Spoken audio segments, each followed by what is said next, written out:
Hubert Niogret, rédacteur essentiellement à la revue Positif, qui est une revue mensuelle de cinéma, auteur de livres sur le cinéma et également producteur, réalisateur, entre autres de films documentaires. Un certain nombre de films que j'ai faits, la plupart d'ailleurs, même si j'ai fait des films sur le cinéma français, sont des films sur les cinématographies asiatiques qui m'intéressent au plus haut point depuis beaucoup d'années. Je suis au départ parti du Japon et ensuite j'ai élargi le cercle de mes intérêts à beaucoup de pays asiatiques, dont la Chine.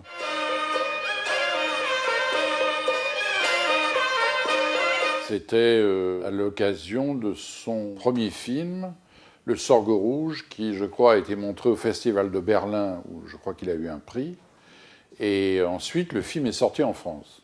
Son premier film en tant que réalisateur, ayant été avant le directeur de la photo brillant, notamment des premiers films de la 5e génération, et notamment de Shane Kaige.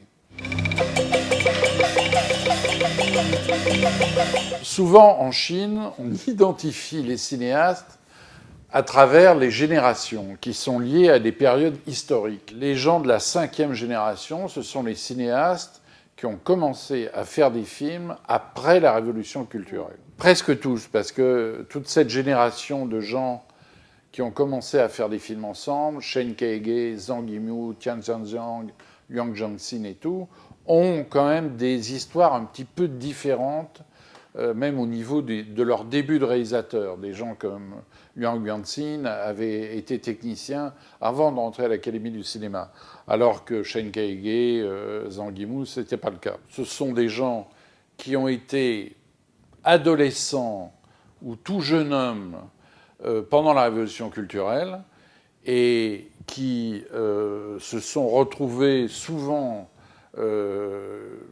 quelques années plus tard, pendant la révolution culturelle, dans des camps de travail, souvent envoyés à la campagne pour travailler les champs.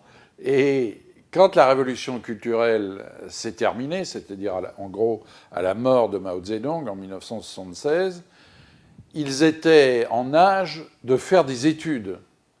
Et un certain nombre d'entre eux se sont dirigés vers des études de cinéma, d'autant plus qu'à ce moment-là, l'Académie du cinéma, qui avait fermé pendant la Révolution culturelle, a été réouverte en dehors de Pékin, mais a été réouverte, c'était quand même l'École nationale du cinéma.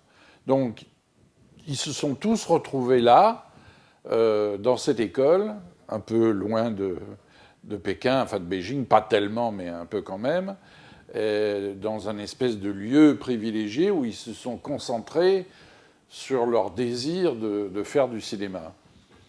En ayant soit eu des expériences précédentes avec le cinéma, mais dans le cas par exemple de Shane Kaige, n'ayant aucune expérience, ayant même une idée assez floue à ce moment-là de ce que pouvait être leur désir de cinéma. Et à partir de 1984, ils ont commencé à faire des films. Le premier d'entre eux, ça a été Liang Jiangxin, qui a fait L'incident du canon noir, qui est le premier long métrage. Il y a eu également un film à sketch, dont d'ailleurs Zhang Yimou avait fait la photo, mais le premier film vraiment à être montré, ça a été L'incident du canon noir, qui a eu des problèmes avec la censure. Pendant, disons, 2 ans ou 1 an et demi, et qui a été beaucoup défendu par Wu Tianming, qui était une des personnalités importantes de l'époque. Et ensuite, il y a eu un certain nombre de ses élèves qui ont fait des films comme réalisateurs, Tian Zhangjiang, Shane Kaige, une femme intéressante, ça s'appelle Li Shaohong, etc. Il y avait également un certain nombre de techniciens qui faisaient partie de l'école, monteurs, ingénieurs du son, directeur de la photo, et Zhang Yimou est donc devenu le directeur de la photo des gens de cette génération, ou d'un certain nombre d'entre eux. Un de leurs professeurs parmi les plus importants de l'école, c'était Nizen. Et Nizen est le scénariste de Épouse et concubine. Et Nizen, qui était professeur d'esthétique à l'école, a publié un livre absolument remarquable sur l'expérience de la 5e génération à l'Académie du cinéma, où il raconte tout le trajet de ces gens qui allaient devenir des personnalités du cinéma, et il distingue 3 personnalités. Shane Kaige, Zhang Yimou et Tian Zhangjiang. Shen Kaige, c'est celui que les élèves allaient voir quand ils avaient des problèmes un peu d'écriture, de dramaturgie. C'était un peu le poète, l'écrivain. Quand ils voulaient voir quelqu'un sur des problèmes plus techniques, ils allaient voir Tian Zhang, parce que Tian Zhang avait une expérience précédente avec le cinéma. Et quand ils avaient des problèmes esthétiques, des problèmes d'image, ils allaient voir Zhang Yimou. Je veux dire, déjà se dessinaient les trois personnalités piliers de la 5e génération. Parce que je crois que même s'il y a d'autres cinéastes à côté qui ont fait des films, ce sont vraiment ces trois-là qui vont devenir les trois personnalités importantes. Tian Zhang étant moins connu en Europe, en France, mais pour moi étant absolument du niveau de Shen Kaige et de Zhang Yimou.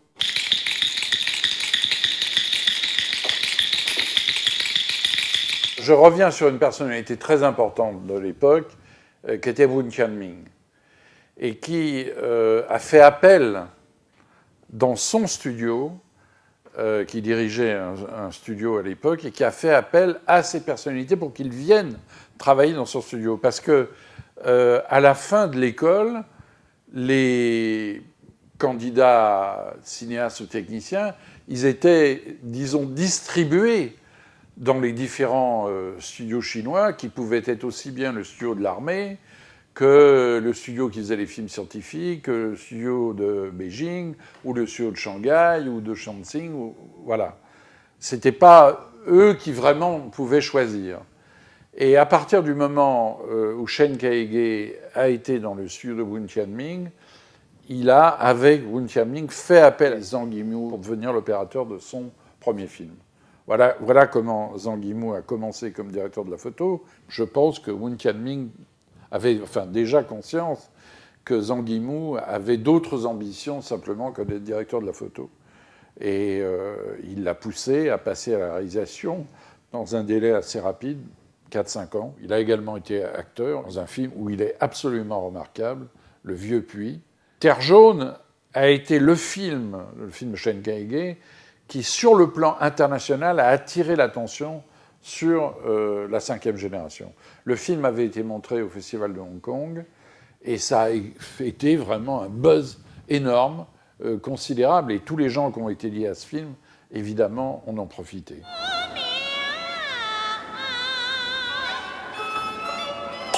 Tous les cinéastes de la 5e génération ont eu un peu des problèmes avec la censure. Je dis un peu parce que des cinéastes de la 6e génération, la génération qui va leur succéder, en a eu davantage, parce qu'ils ont des positions beaucoup plus frontales avec le pouvoir que les gens de la 5e génération. Les gens de la 5e génération, ils ont su évoluer, mais ils ont eu des problèmes. Tian Zhang en a eu beaucoup. Zhang Yimou en a eu un peu, mais il a eu plus par la suite des problèmes avec le Parti communiste, qui n'est pas totalement identifié avec le pouvoir. Enfin, ça semble bizarre ce que je dis, mais c'est plus avec les représentants culturels du Parti communiste, notamment à travers la presse, qu'à travers les autorités elles-mêmes. Même s'il a eu, parfois des frictions, disons. Mais c'est pas allé à ce qu'on lui interdise de travailler, comme a été fait pour Louillet, de la 6e génération, de Jiang Wen, ou des gens comme ça.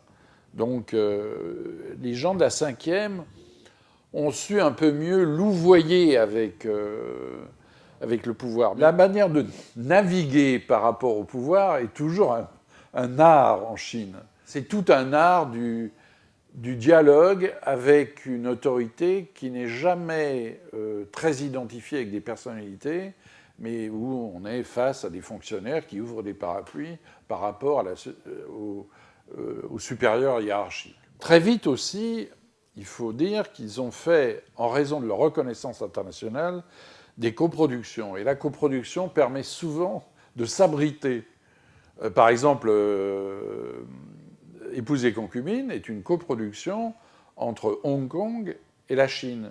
Hong Kong, à l'époque, qui n'était pas rattaché à la Chine. Et c'est important, parce que d'avoir un partenaire qui est hors du pays permet de ce que j'appelle, oui, s'abriter un peu. Bon, en même temps, ce ne sont pas des cinéastes qui frontalement se sont opposés au pouvoir.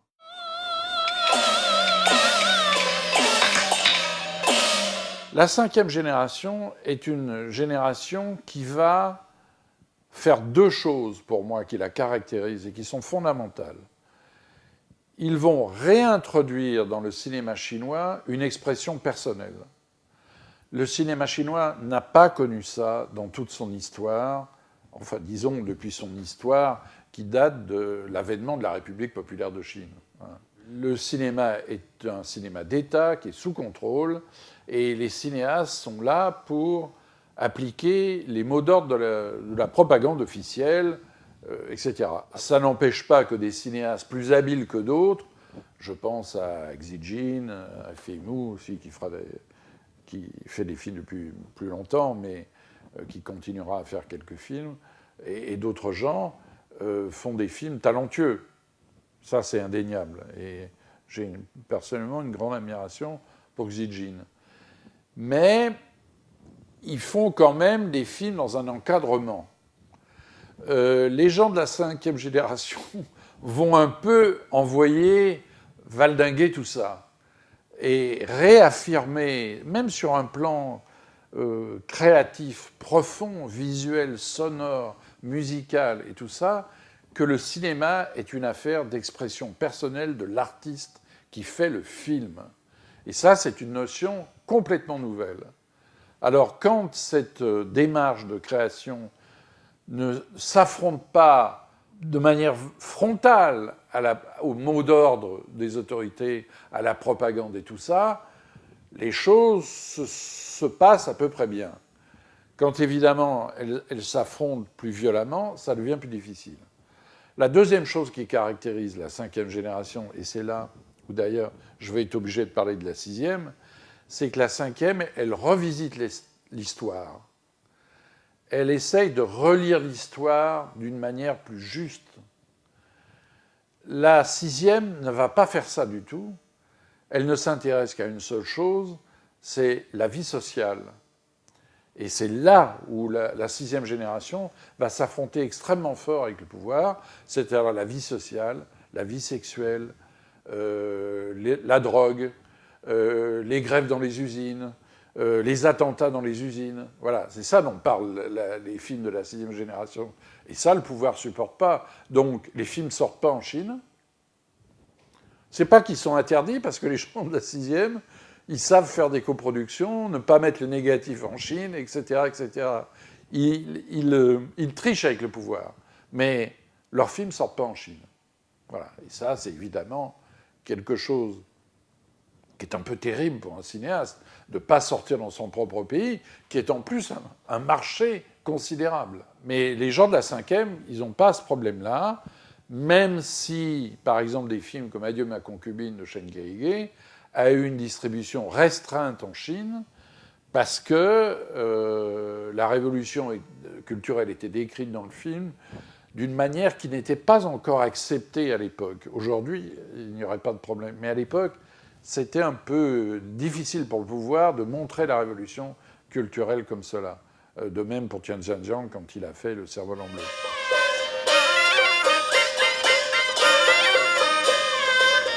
Vivre est un film plus social, qui s'intéresse beaucoup plus à la vie quotidienne d'aujourd'hui, enfin, du moment où le film a été fait, et pas dans le passé. Épouse et concubine est un film quand même qui se passe dans les années 20, qui montre que c'est une vie archaïque, ce qui satisfait le pouvoir, bien entendu. Alors derrière, il y a quand même un message de revendication de la place des femmes qui est assez nouvelle par rapport à la Chine.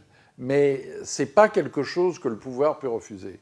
Vivre, c'est un film qui parle de la vie quotidienne, de la vie sociale, je veux dire, les absurdités de l'administration, les difficultés des gens à vivre et tout ça. Donc, c'est un film qui, effectivement, gênera beaucoup plus le pouvoir.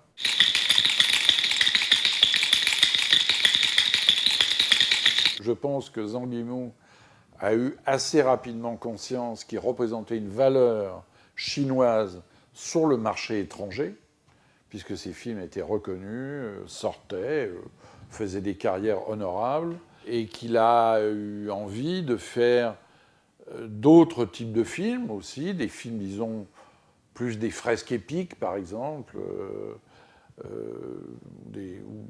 ou des drames d'arts martiaux, des choses comme ça, dont il pensait, et un certain nombre de gens le pensent, mais c'est en fait un concept qui est aussi très discuté, que c'est ce genre-là qui plaît à l'exportation. C'est-à-dire qu'ils ont l'idée, sans doute assez juste, que ce qui plaît aux étrangers, ce sont des films chinois qui ne sont pas exprimés dans la modernité, mais qui expriment le côté historique, osons le mot, exotique, que représente le film chinois historique. Zhang Yimou s'est mis à faire des films comme ça, d'autres gens d'ailleurs. Alors je dis que c'est un concept qui est discuté en Chine, parce que ce sont des films, évidemment, qui coûtent assez cher, et contrairement à ce qu'on a pu croire, ce pas des films qui rapportent toujours de l'argent. Les films de Zhang Yimou ont été des gros succès, mais les films qui se sont un peu été des clones des films de Zhang Yimou, certains ont coûté très cher, ont été des très gros échecs, et donc ce concept a été un peu remis en cause. Autre raison, je pense, que Zhang Yimou, qui a certainement des grandes ambitions, à ce moment de sa carrière, ça s'est révélé absolument sûr après, quelque part, il veut être le grand cinéaste chinois, c'est-à-dire celui qui a accès aux budgets les plus importants, qui peut faire les films les plus chers, parce qu'en plus, c'est une matière qui, en tant que metteur en scène, parce qu'il est un vrai metteur en scène, lui permet de s'exprimer le mieux possible. Il y a également une rivalité par rapport à certains autres cinéastes, et il y a un moment eu une rivalité, je pense, entre lui et Chen Kaige, qui étaient les deux cinéastes vedettes sortis de la cinquième génération, et à un moment qui avait accès aussi à des budgets relativement importants, parce qu'Adieu ma concubine, c'est un film qui a coûté assez cher, parce qu'il embrasse un certain nombre d'époques, et c'était un peu, je crois, celui qui faisait le film le plus cher. Bon, je crois que malheureusement, Chen Kaige a perdu dans cette compétition, et malheureusement, parce qu'il a fait des erreurs sur certains types de sujets, certains traitements, même si j'aime beaucoup ses films et tout ça. Et du coup, il a perdu un peu l'attrait des étrangers. Ses derniers films ne sont pas sortis en Europe, par exemple, les deux derniers, ce qui est une condamnation pour lui terrible par rapport à la Chine, alors que Zhang Yimou a continué à faire des films qui marchaient extrêmement fort. Et consécration suprême, après avoir mis en scène des opéras, d'ailleurs dans plusieurs pays dans le monde, il a mis en scène la cérémonie des Jeux Olympiques, ce qui était la consécration suprême pour un cinéaste chinois, je veux dire. Donc je crois qu'il y avait une ambition très très grande de Zhang Yimou à être le boss, quoi.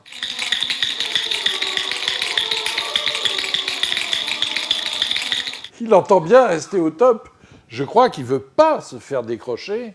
Il est dans la position numéro 1 au niveau industriel. Donc ça lui donne le moyen de faire les films qu'il veut pour les budgets qu'il veut. Au niveau critique, c'est plus difficile parce que ses rapports ne sont pas toujours bons avec l'organe du Parti communiste.